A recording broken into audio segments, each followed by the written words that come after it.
Mel Kiper destroys the narrative around Shedeur Sanders, and the doubters don't know what to say. On March 10, 2026, during a live podcast, Mel Kiper Jr. didn't hold back. With the Cleveland Browns entering a critical offseason, questions about their quarterback future were everywhere, and Sanders, the fifth-round pick from the 2025 draft, was at the center of it.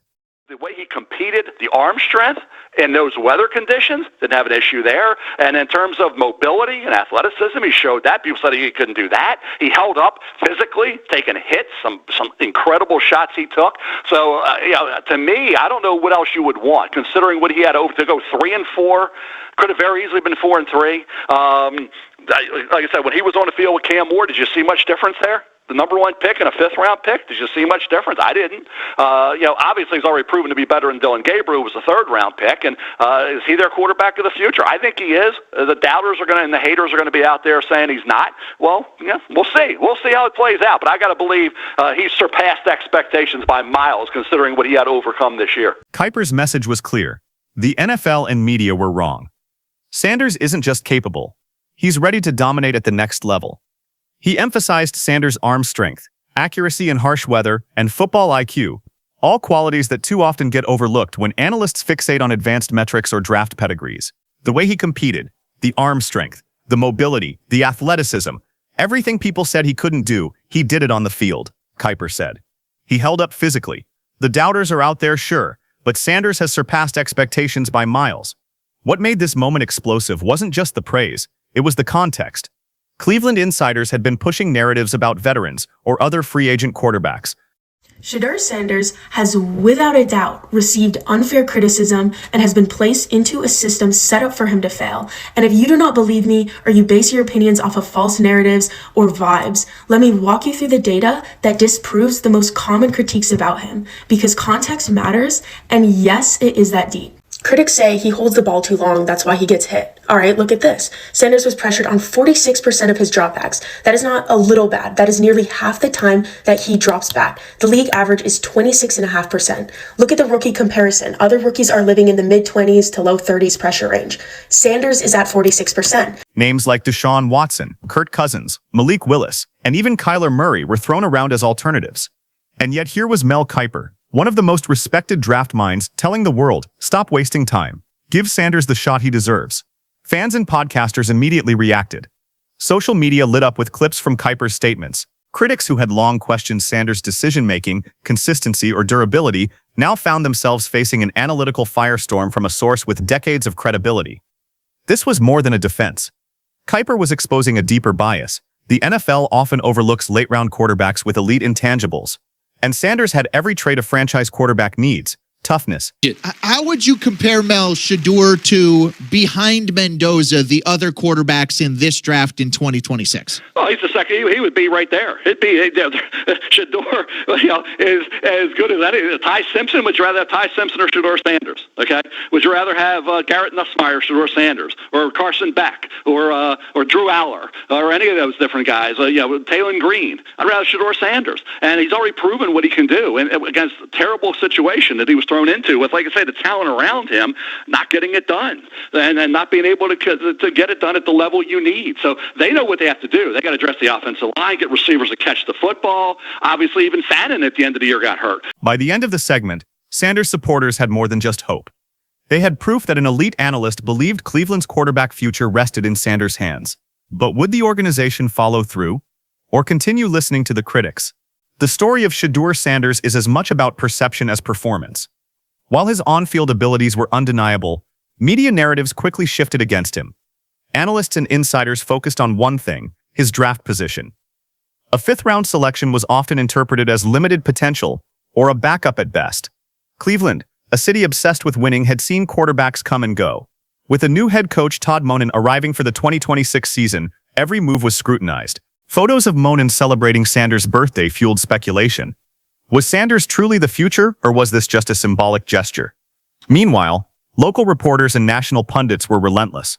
Twitter threads, YouTube comment sections, and podcasts debated whether Cleveland should pursue veterans instead. The underlying message was consistent. Sanders was unproven and fragile despite flashes of brilliance. But this narrative ignored the context of his rookie season. Sanders had started late, played in harsh weather, and navigated a roster undergoing constant change. The narrative war wasn't just about numbers. It was about trust, vision, and bias. Cleveland insiders wanted someone safer, someone with a track record in the NFL. Meanwhile, Kiper and forward-thinking analysts saw the untapped potential Sanders displayed, potential that could redefine Cleveland's franchise trajectory. Sanders' rookie season, though brief, was the ultimate rebuttal to the critics. In late 2025, he was thrust into games against seasoned opponents under conditions that would challenge any rookie. Rain, wind, and high-stakes scenarios tested every aspect of his game. And he didn't just survive, he thrived. In one notable matchup against Cam Ward, Sanders' performance drew attention. Ward, a top draft pick, was expected to dominate. But observers noted that Sanders' poise, accuracy, and decision-making often outshone him. Kiper highlighted this in his analysis, saying, "Did you see much difference there? The number 1 pick versus a 5th-round pick? Sanders' mobility, his ability to take hits without flinching, and his calm in inclement weather became key discussion points.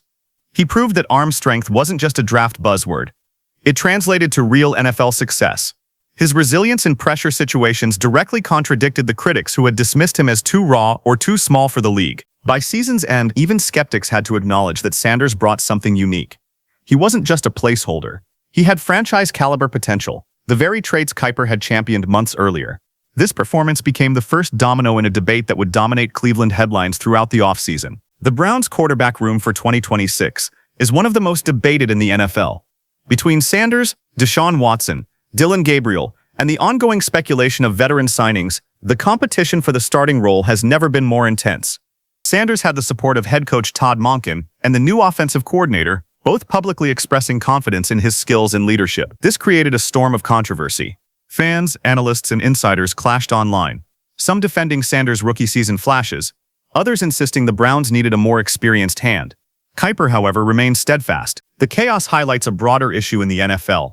Even when a young quarterback proves himself, public perception and organizational risk aversion can delay their rise. Cleveland's quarterback saga in 2026 became a national talking point, drawing attention to the tension between media narratives, fan expectations, and actual player performance. The debate over Sanders transcended the Browns organization. Social media exploded with clips from Kiper's commentary. Fans weighed in on YouTube, Twitter, and Reddit, often siding with Sanders after reviewing his rookie highlights. Meanwhile, critics doubled down, using advanced metrics to argue he was not ready. Podcasts and talk radio amplified the controversy. Mel Kiper's comments, coupled with Sanders' on-field performances, forced many analysts to reconsider their stance. Some even admitted that the young quarterback had intangibles and leadership qualities that stats couldn't measure. This chapter in Sanders' story reveals how powerful fan engagement and expert advocacy can be. When a respected analyst publicly challenges the mainstream narrative, it doesn't just defend a player, it shifts the entire conversation about talent, potential, and opportunity in the NFL. Looking forward to 2026, the question remains, did the NFL misjudge Shedeur Sanders? Kiper seems confident that Cleveland may already have its franchise quarterback, one capable of redefining the team's trajectory. Sanders' rookie performance, combined with Kiper's analysis and the coaching staff's support, suggest a player whose ceiling is higher than critics realize. If he continues to improve, the Browns could be sitting on one of the most underrated quarterback stories in recent memory. The debate isn't over, but one thing is certain, Mel Kiper's defense has reshaped the narrative. Critics may remain skeptical, but Sanders has proven he belongs on the field, ready to challenge anyone who doubts him. Cleveland fans are watching closely, and if Sanders delivers, this may be the moment the league learns not to underestimate a 5th-round quarterback with championship potential. If you enjoyed this breakdown, hit that subscribe button, turn on notifications, and don't miss our next deep dive into NFL drama and rivalries. Comment below. Do you think Shedeur Sanders is Cleveland's QB of the future, or is the NFL right to doubt him? Let's settle this debate together.